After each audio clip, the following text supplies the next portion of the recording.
Hey, this is Ronald Raygun. Yes, Ronald Reagan. I think I called you out earlier, and I saw that I saw the 509, and I figured.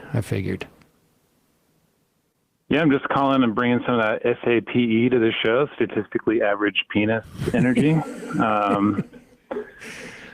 Yeah. Okay. So, Good. Yep. I understand. That's all. Bye. No.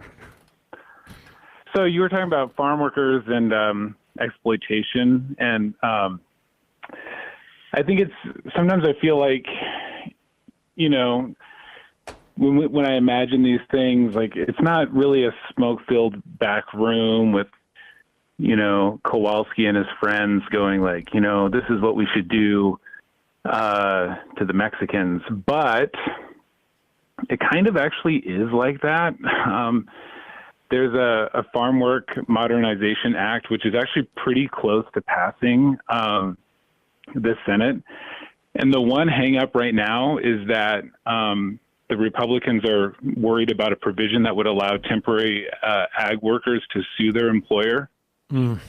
So in other words, like the one thing that they're most concerned about is farm workers having like too many rights. Right. And let's just be clear. This is literally like a right that like foreigners have, largely speaking, anyways. Right? You can sue in American courts. Yeah, and it really is indentured servitude, and like pretty explicitly. And if you want to get sort of the facts about it, there's I'll try and find the link, but there's like a growers association that did an FAQ about it, and it's all like dispelling their concerns, like, won't I have to pay my workers too much? And it's like, don't worry, there's a wage freeze in this bill. And then like one of the other concerns is once they legalize, won't they all go get better jobs? And built into this farm worker bill is a thing that says you become basically a conditional resident and you have to continue in agricultural work for, I think, something like 8 additional years in order to maintain your status. So like twisted. So if you're a guy, maybe you were a baker in your home country and you've always wanted to open a bakery, but not that there aren't undocumented people who have bakeries, but maybe the paperwork's been intimidating or whatever. It's just been easier for you to work in the fields where it's less regulated. This is not for you because it's going to say you have to continue working in the fields.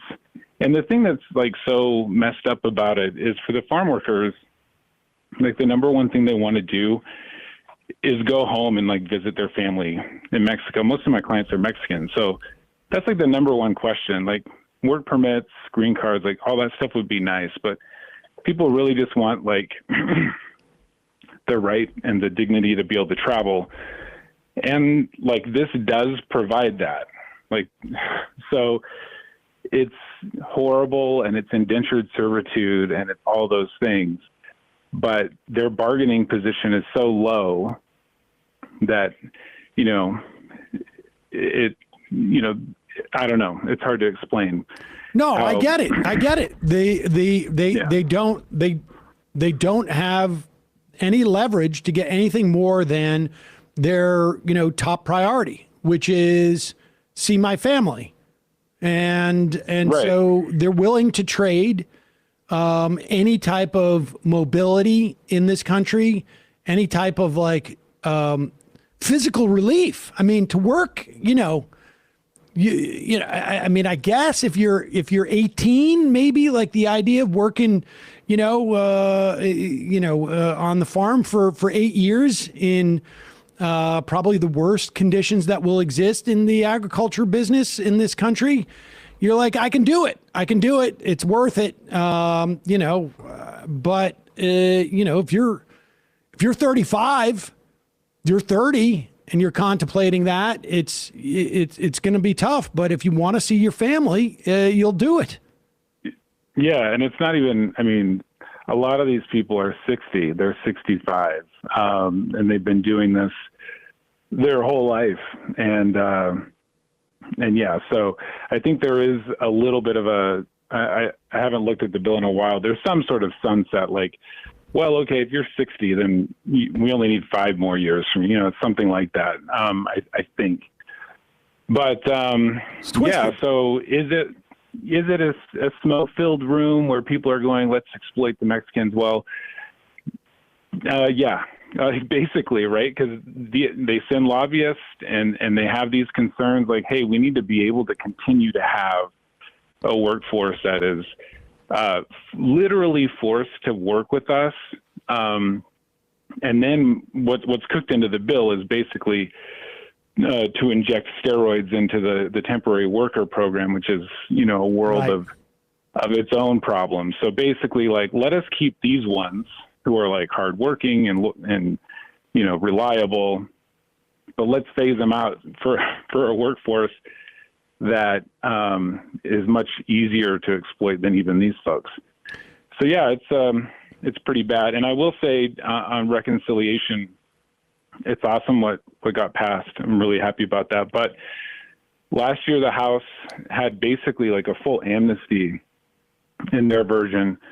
And then like throughout the year, it just got whittled and whittled away until I think in the last, in the fall, there was one little thing left over that would have helped tons of people. Like, I was actually still pretty stoked about it. And immigration is one of the things that got completely left on the wayside. So, yeah, not even, we're not talking about the DREAM Act, just like, I don't know, you could convince most of your racist uncles, I think, that the DREAM Act kind of makes sense. Not all of them, but some of them. And even that we're not making any real progress on. So, well, pretty frustrating. Yep. Ronald Raygun, we should just remind people that you are an immigration attorney and you do have a podcast called Redirected. And the only bone I have to pick is that your LinkedIn says statistically under average dick energy. You might want to change that it's up to you.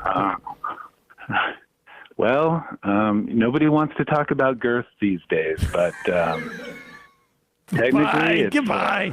God, one of the measurements. Why'd you have to take it One there? of the measurements. Just plugged your diameter. Diameter is very important. I hung up on him. Why would he do that? Why would he take it there? Take it one step too far. That's the problem with that guy. One step too far.